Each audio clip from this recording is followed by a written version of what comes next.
Corona का नया variant Omicron अगर भारत में भी फैला तो क्या हो सकता है, इसका अंदाजा दुनिया की तस्वीरें देखकर होने लगा। ओमिक्रॉन को लेकर दुनिया में बहुत तरह की खबरें आई हैं, बहुत तरह की बातें सामने आ रही। किसी रिपोर्ट में बताया गया कि यह जानलेवा नहीं है, तो किसी रिपोर्ट में इसे कम खतरनाक बताया गया है। लेकिन ओमिक्रॉन अब दुनिया को डराने लगा है, क्योंकि यह बहुत तेजी से फैल रहा है। दुनिया के उन ताकतवर देशों में जिनके पास न वैक्सीन की कमी है न सुविधाओं की, वहां भी ओमिक्रॉन तेजी से फैल रहा है, तेजी से पांव पसार रहा है। अमेरिका में कोरोना को लेकर अब सियासी संग्राम भी शुरू हो गया है।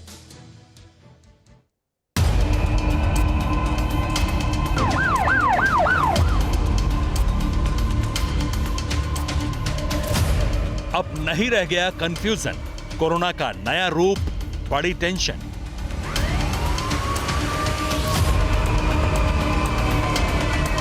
ओमिक्रॉन में भी कम नहीं ताकत, कोरोना का नया वेरिएंट भी घातक।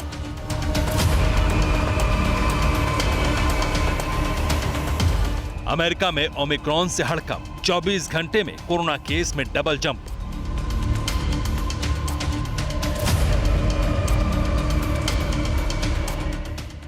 ब्रिटेन में एक दिन 10,000 केस, 89 देशों में संक्रमण का नया फेज।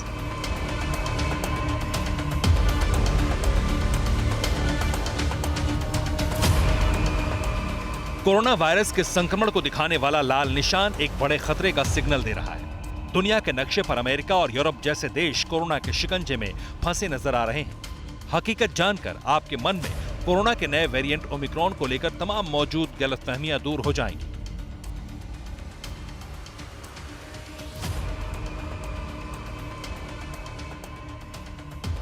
दुनिया का सबसे ताकतवर देश फिर डरा है। जिस कोरोना ने बाइडेन को सत्ता दिलाई, वही वायरस अब प्रेसिडेंट की अग्नि परीक्षा ले रहा है।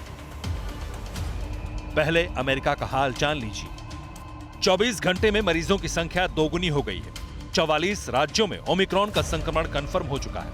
न्यूयॉर्क में ओमिक्रॉन का संक्रमण डेंजरस लेवल पर है। न्यूयॉर्क में शनिवार को 21,908 नए मरीज मिले हैं। अमेरिका पर यह कोरोना का डबल अटैक है, क्योंकि अमेरिका में अब भी डेल्टा वेरिएंट का संक्रमण जारी है। अब नया वेरिएंट ओमिक्रॉन भी बहुत तेजी से फैल रहा है। अमेरिका के राष्ट्रपति जो बाइडेन कोरोना के संक्रमण से मुक्त हैं, लेकिन ओमिक्रॉन को हथियार बनाकर वाइस प्रेसिडेंट कमला हैरिस ने बाइडेन पर शब्दों से आक्रमण कर दिया। कमला हैरिस ने एक इंटरव्यू के दौरान कहा, अमेरिका को अभी तक कोरोना वायरस से आजादी नहीं मिली है और देश के वैज्ञानिक ना तो डेल्टा वेरिएंट के बारे में पता लगा पाए और ना ही ओमिक्रॉन वेरिएंट को लेकर अलर्ट जारी कर सके। अमेरिकी राष्ट्रपति बाइडेन ने इसी साल 4 जुलाई को कोरोना वायरस से आजादी का ऐलान कर दिया था। अमेरिका में प्रेसिडेंट वर्सेस वाइस प्रेसिडेंट की तकरार कई महीनों से चल रही है और अब ओमिक्रॉन ने वाइस प्रेसिडेंट कमला हैरिस को राष्ट्रपति के कामकाज पर सवाल उठाने का मौका दे दिया। अमेरिका ही नहीं, एक और ताकतवर देश ओमिक्रॉन वेरिएंट के आगे सरेंडर होता दिख रहा है। 24 घंटे में ओमिक्रॉन के 10,000 से अधिक मामले सामने आए हैं। शनिवार को ब्रिटेन में कोरोना के 90,418 मामले दर्ज किए गए। अब तक ब्रिटेन में ओमिक्रॉन के करीब 25,000 केस सामने आ चुके हैं। ब्रिटेन में ओमिक्रॉन से अब तक 7 लोगों की मौत हुई है। ब्रिटेन में यह साबित हो चुका है कि ओमिक्रॉन जानलेवा है। इससे पीड़ित मरीजों की हालत ऐसी बिगड़ती है कि अस्पताल में भर्ती होना पड़ता है। ऐसे में ओमिक्रॉन को कमजोर वेरिएंट कहना सही नहीं है। अब ब्रिटेन के सामने चुनौती इसके संक्रमण को रोकने की है। क्रिसमस वीक शुरू होने वाला है, न्यू ईयर पर जश्न होगा। ऐसे में लॉकडाउन लगाना सरकार के लिए मुमकिन नहीं।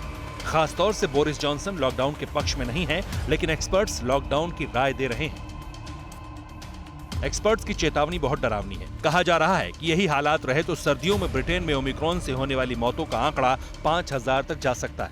रिसर्च रिपोर्ट के मुताबिक इस बात के पुख्ता सबूत नहीं है कि ओमिक्रॉन डेल्टा वेरिएंट से कम खतरनाक है। ब्रिटेन में क्रिसमस के बाद 2 हफ्ते का लॉकडाउन लग सकता है, लेकिन नीदरलैंड में सन्नाटा पसर चुका है। नीदरलैंड में कोरोना के फर्स्ट लॉकडाउन जैसा हाल है।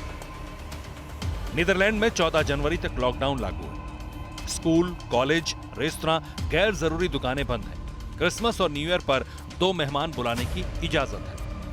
यूरोप के 89 देशों में ओमिक्रॉन का संकट फैल रहा है। फ्रांस, साइप्रस और ऑस्ट्रिया में भी अलर्ट जारी है।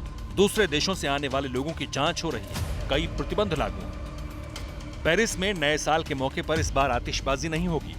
सोशल डिस्टेंसिंग के नियम को पहले से ज्यादा सख्त किया गया है। डेनमार्क में थिएटर, पार्क और म्यूजियम बंद कर दिए गए। आयरलैंड में रात 8 बजे के बाद कर्फ्यू लगा दिया गया है। किसी भी तरह के समारोह करने पर पाबंदी लगाई गई है। ब्रिटेन और यूरोप के हालात से भारत पर मंडराने वाले खतरे का अंदाजा लगाया जा सकता है। अनुमान बहुत डरावना है। जो केसेस कल यूके में हुए हैं 88,000 के करीब, 80,000 ले लीजिए, अगर हम उसको पॉपुलेशन के बेस पे लें तो ये 14 लाख केस होंगे भारत की पॉपुलेशन पे, अगर हम उसको लगाएं। हॉस्पिटल का अभी इतना हेल्थ सिस्टम पे प्रेशर नहीं है, वो भी हम देख रहे हैं, लेकिन ये सब कुछ एक इमर्जिंग सिनेरियो है। कहाँ जाएगा कहना मुश्किल है, अनएक्सपेक्टेड सिनेरियो। सही सुना आपने, चेतावनी पड़ी है। अगर ओमिक्रॉन फैला तो हिंदुस्तान में एक दिन में 14 लाख केस आ सकते हैं। ब्रिटेन में ओमिक्रॉन जिस तरह फैल रहा है उसके हिसाब से सरकार ने भी इंडिया में कोरोना केस की कैलकुलेशन की है। 25 नवंबर को ओमिक्रॉन वेरिएंट का पता चला। 23 दिन में ब्रिटेन में कोरोना के 15,000 मरीज सामने आए। अगर भारत के लिहाज से देखें तो 2 दिसंबर को ओमिक्रॉन के पहले केस की पुष्टि हुई थी, लेकिन 16 दिन के अंदर ओमिक्रॉन देश के 12 राज्यों में फैल गया। 18 दिसंबर की शाम 6 बजे तक के आंकड़ों के मुताबिक देश में ओमिक्रॉन के 110 से ज्यादा मामले हैं। महाराष्ट्र में सबसे ज्यादा 48 केस हैं। इसके बाद दिल्ली 22, राजस्थान 17, तेलंगाना और कर्नाटक में 8-8, गुजरात में 7, केरल में 5, उत्तर प्रदेश में 2 और तमिलनाडु, आंध्र प्रदेश, पश्चिम बंगाल और चंडीगढ़ में 1-1 ओमिक्रॉन के मामले मिले हैं। भारत में संक्रमण रफ्तार भी बड़ी त्रासदी का सिग्नल दे रहे हैं। ऐसे में जरूरी है कि देश के तमाम नागरिक अभी से सावधानी बरतें, मास्क पहने, सोशल डिस्टेंसिंग का पालन करें। Bureau report, TV9 Bharatvarsh. परवाह देश की, सोमवार से शुक्रवार रात 10 बजे TV9 भारतवर्ष पर।